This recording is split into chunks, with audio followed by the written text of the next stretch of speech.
જય શ્રી કૃષ્ણ મિત્રો. આયુર્વેદમાં આમળાને અમૃતની ખાણ કીધી છે. તો આ અમૃત સમાન આમળાની આપણે આજે રેસીપી બનાવીએ. તો જો આવું બગડેલું હોય ને એવું આમળું આપણે કાઢી લેવાનું. અને જો આ રીતના ડાઘ હોય ને તો એ આમળાને અંદર પાન થતા હોય ને પાનના ડાઘ હોય છે, તો એ બગડેલું ના હોય. તો એવી રીતના આમળા આપણે રાખવાના. તો અહીંયા આપણે પીળા કલર ઉપર આવે ને એવા જ આમળા લેવાના. એકદમ ગ્રીન કલરના હોય ને એવા આમળા નહીં પસંદ કરવાના. તો આ આમળાને હવે આપણે સ્ટીમ કરવાના છે, બોઇલ નથી કરવાના. તો આપણે 7 થી 8 મિનિટ માટે આને સ્ટીમ કરીશું ને તો એમાંથી આમળાની જે કળીઓ છે ને એ બધી એકદમ આસાનીથી ખુલી જશે, મતલબ કે આમળા આપણા કૂક થઈ જશે.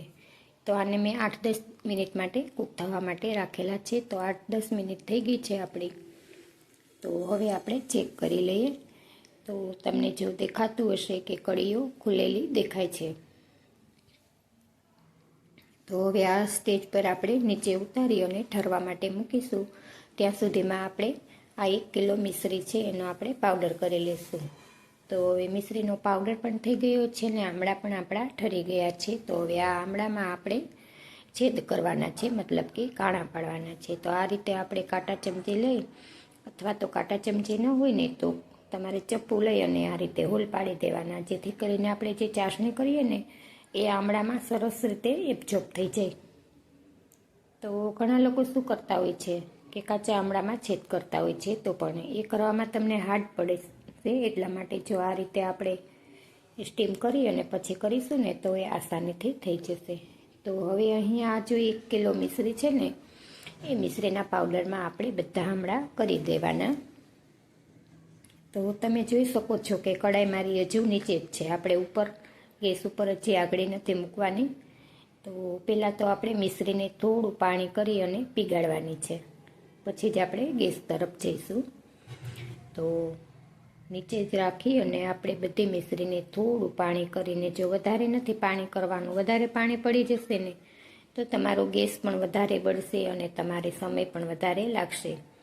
એટલા માટે ખાલી મિશ્રી ભીની થાય ને એટલું જ આપણે પાણી કરવાનું છે. પીગાળવાની પણ નથી, ખાલી આપણે મિશ્રીને ભીની કરવાની છે.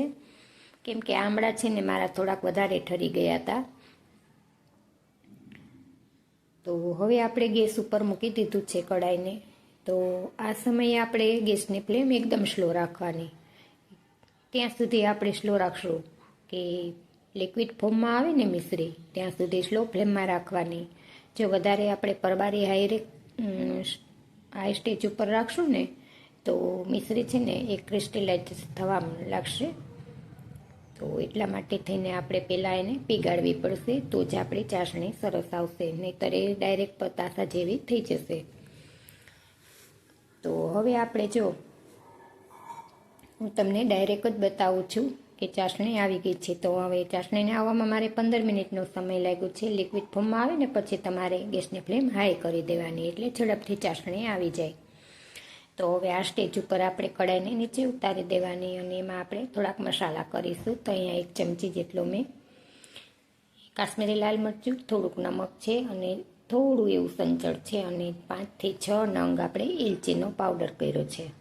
તો આ બધા મસાલાને જો તમારે ન કરવા હોય ને તો સ્કીપ પણ કરી શકો છો, પણ આપણે જે રેગ્યુલર નમક ખાઈએ ને એ તો તમારે થોડું કરવાનું, જેથી કરીને આની સ્વીટનેસમાં એકદમ સરસ વધારો આવશે. તો જો મારી રેસીપી તમને ગમતી હોય અને હજી સુધી જો તમે ચેનલને સબસ્ક્રાઈબ ન કરી હોય તો પ્લીઝ ચેનલને સબસ્ક્રાઈબ કરી અને સપોર્ટ આપવા વિનંતી. હવે આને હું થોડી વાર માટે ઢાંકીશ, ત્યાં સુધી કે ખાલી ગરમ લોયું છે ને ત્યાં સુધી ઠરે ને એટલે તરત જ આપણે ડીશ લઈ લેવાની. નહીં તો જે ડીશની વરાળ છે ને એ અંદર પડશે ને તો પણ ચાસણી તમારી પાછી નરમ થઈ જશે.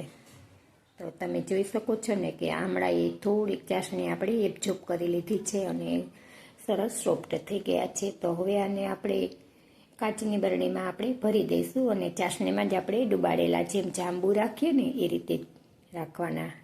તો આ છે ને આપણે જાંબુ નથી પણ આ ધરતીનું અમૃત છે. તો આખું વરસ સ્ટોર કરી અને આ રીતે રાખી શકાય છે. ફ્રીજ વગર પણ બહાર તમે જો આ રીતે ચાસણી એક તારની આવીને બનાવશો ને તો 1 વર્ષ સુધી કાંઈ નહીં થાય આને. પણ એ વાતનું ધ્યાન રાખવું કે ચાસણી આપણે એક તારની હોવી જોઈએ, જો રેસીપી તમને ગમી હોય તો એક લાઇક આપી વિડીયોને શેર કરજો અને ચેનલ પર નવા છો તો ચેનલને સબસ્ક્રાઈબ કરી લેજો. ફરી મળી